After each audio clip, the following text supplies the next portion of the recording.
I think it's the combination of the history here, the beauty of the church, as well as the intimacy of the church. That's what people remark on. Assumption was founded in 1881. Like many churches in Chicago, it started out as a church for immigrants. We were invited here to start a mission for Italian Catholics.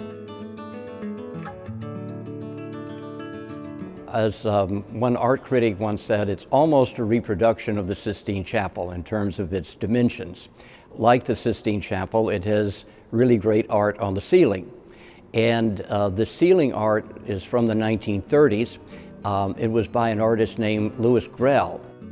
I've heard this from a lot of young parents, and they say that holding a baby who's looking up at the ceiling, there's a lot to entertain a small child and kind of cuts down on the crying.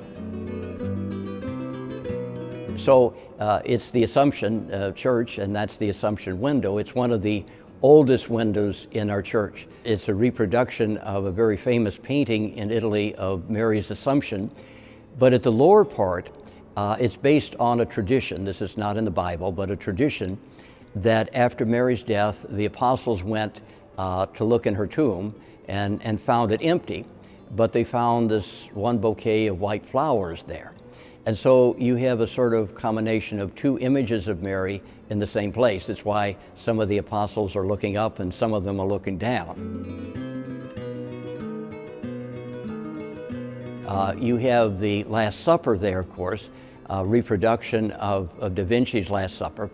But in the altarpiece below the altar, you have the sacrifice of Melchizedek, which was a sort of anticipation of the Last Supper.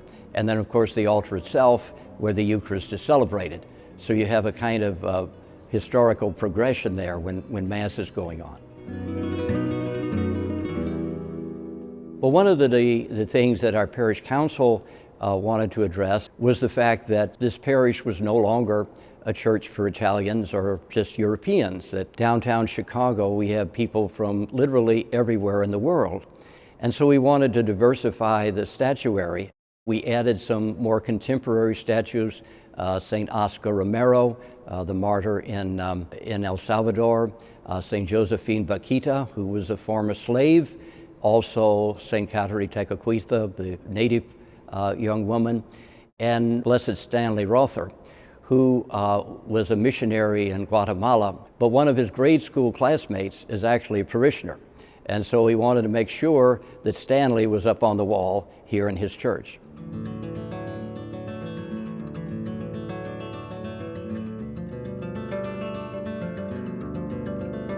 But one of the unique things about our parish is that we have a front yard in front of the parish office.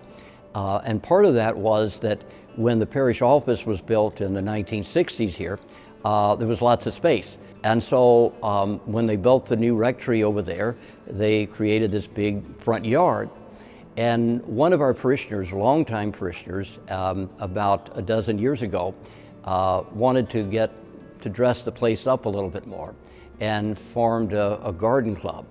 And from that, a group of volunteers began kind of planting and elevating the front yard.